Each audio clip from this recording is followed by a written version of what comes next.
will conquer those darn British dogs. Ever since my navy was destroyed at Trafalgar, I have been very sad. But now I have a new plan, a continental system. This will suffocate the British economy and lead to a revolution of the liberal quantity in Britain. And then I will take those English dogs and I will choke them. I will surround Europe with a blockade and not allow the European nations to trade with the British. Woo!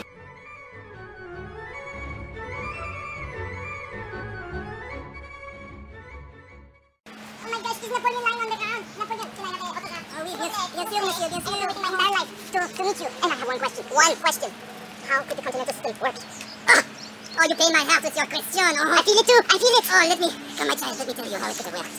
If the Dutch smugglers had not penetrated my system so wholly and so thoroughly, had Europe banded together and our own economy and rivaled the British industrialization, had the Russians not abandoned my system, when they were in it, had they remained more loyal and actually committed more heartily loyalty, and had I been able to control the Iberian Peninsula, the Spanish, had the Spanish and Portuguese actually yielded to my control, I would have been able to be master of all of Europe.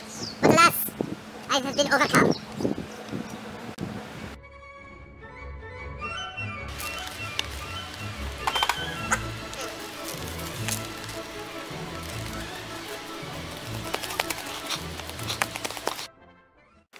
The Reich, I must write a letter to this traitor Napoleon, who I thought was once the liberator of Europe. Repeat after me, write on letter. Okay. Napoleon, what the heck, bro? Why are you doing me like this?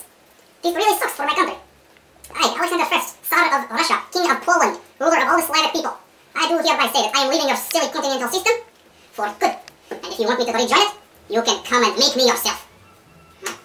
Do Svedanya. Tsar Alexander I. Steal it. America, and I trade with both the French and the British. Sorry, yeah.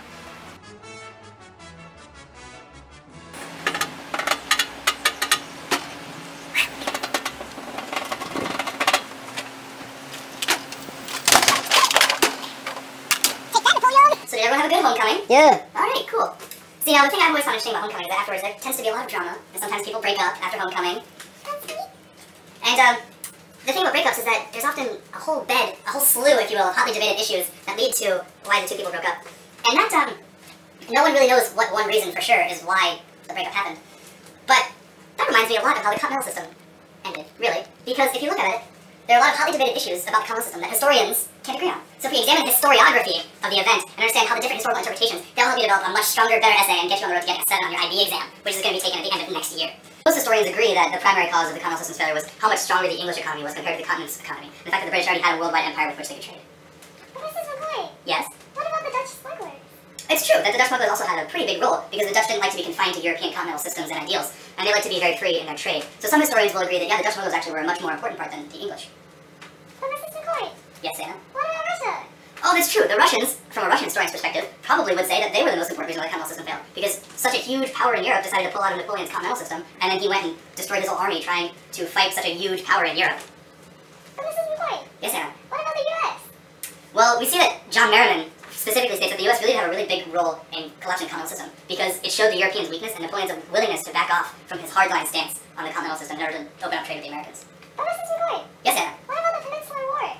This is the last really big important one. And we can kind of tie this back to the overarching cause of the English power and English hegemony over the world. But that's a good point. The Peninsular War is very good specific evidence to use in your essays. Because of the Peninsular War, Napoleon could never control the Iberian Peninsula. And it's a huge chunk of Europe that he's just missing out on to try to be able to control the coastlines. So some historians will agree that yes, the Peninsular War's failure is what caused Napoleon's continental system to fail.